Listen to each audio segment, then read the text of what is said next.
do Senhor, temos escutado as aparições de nosso Senhor. Vamos fazer uma breve memória. Na quarta-feira, escutávamos os discípulos de Emaús, que à beira ao caminho de volta para a sua aldeia, iam tristes, cabisbaixos. A esperança havia terminado e o reino, o Messias, que deveria ser ele, parece que foi frustrado. Toda aquela ideia, toda aquela maravilha dos 3 anos com nosso Senhor tinha acabado na cruz. Voltam tristes. Ontem escutávamos a continuação daquele evangelho de Lucas, do capítulo 24, quando os discípulos de Emaús, que passaram o dia todo até chegar à aldeia, tristes, eles voltam no mesmo instante, no mesmo dia, para contar aos discípulos que tinham encontrado o Senhor. Ora, hoje, os discípulos também não reconhecem Jesus. Mas eu gostaria de me fixar exatamente sobre o fato de onde eles estão. Eles estão no mar de Tiberíades. Se nós recordarmos, lembremos-nos bem que onde foi que Jesus chamou os primeiros discípulos? No mar. Foi à beira do mar que Jesus chamou Pedro, Tiago e João, à beira do mar. E à beira do mar convidou-os a seguirem: vinde após mim e eu farei de vós pescadores de homens. A ideia, meus irmãos e minhas irmãs, dos discípulos é a mesma daquela lá no começo do chamamento. Eles estavam vivendo a vida novamente. Mas aqui há uma diferença. Por conta da esperança, a esperança frustrada na cruz do reino de Deus, ou seja, Cristo, que havia morrido na cruz, parecia um fantasma, um estrangeiro, e portanto, parecia que tudo aquilo que ele tinha pregado tinha acabado logo ali no madeiro, na sexta-feira da paixão. Por isso os discípulos voltam à sua vida normal, voltam para pescar novamente, porque afinal o reino de Deus parece que não tinha chegado, o Messias não era ele. Esse dado é muito importante para que nós pensemos acerca da nossa vida também. A experiência com o Senhor tem feito nos voltar para a antiga vida que nós vivíamos, ou o encontro com o Senhor ressuscitado tem sido o passo para vivermos a vocação primeira, a vocação do primeiro chamamento. É importante compreendermos isso, porque os discípulos voltam exatamente para o mar, para a barca, para pescar, e não conseguem nada. Por que eles não conseguem nada? Porque o Senhor havia chamado eles para serem pescadores de homens, e não pescadores de peixes. Mas eles, mesmo diante da experiência da ressurreição, parecia que a cruz, que a dor, que o reino de Deus, que era a esperança e tinha acabado na cruz, parecia maior que a experiência do ressuscitado. E por isso, meus irmãos e minhas irmãs, eles não conseguem pescar. Eles passam a noite inteira.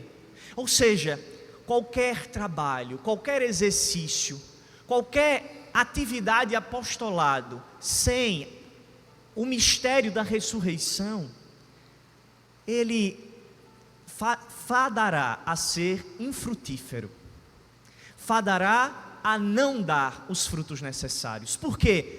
Porque a experiência com o ressuscitado supera os limites da cruz. Dito de outra forma, se nós vemos limites, Deus vê escadas. Onde nós vemos limites, Deus vê escadas.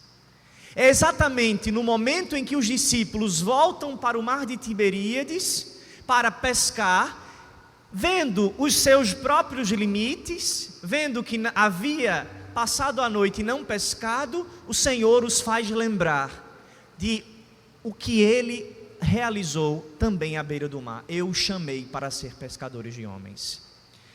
Ora, diante daquilo, o discípulo amado vê nosso Senhor e diz: é o Senhor. Pedro logo lança-se ao mar, começam agora a pescar, ele diz: lançai a rede à direita, e vem 153 grandes peixes. Os exegetas bíblicos não nos dizem acerca da certeza do que seja os 153 grandes peixes. Não sabemos bem por que esse número tão preciso de que João usa. Por que 153? Os exegetas têm muitas discussões, mas é certo que agora, com a experiência do ressuscitado, não pode mais ser peixe que se deve buscar. A igreja se constitui para buscar homens. Daqui nasce o apostolado da oração. Homens e mulheres que, na intimidade com o Senhor, são constituídos para serem apóstolos, apóstolas, para anunciarem, para proclamarem a experiência com Cristo ressuscitado. E o que é que Cristo faz depois? Ele parte o pão, ele dá aos discípulos, e aquela é a terceira vez que Jesus aparece. Assim, meus irmãos e minhas irmãs, é a nossa experiência com Cristo ressuscitado. Não voltemos à antiga vida depois de encontrá-lo.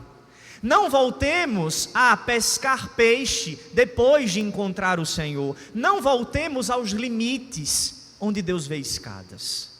Voltemos à experiência fundante e fundamental da nossa existência, a experiência da ressurreição. Sem a experiência da ressurreição, sem a chama do Cristo ressuscitado, a nossa fé seria vã. E por isso os discípulos, com o ardor do Espírito Santo, anunciarão a todos: não há outro nome pelo qual o homem e a mulher possa ser salvo, senão no nome de Jesus nosso Senhor.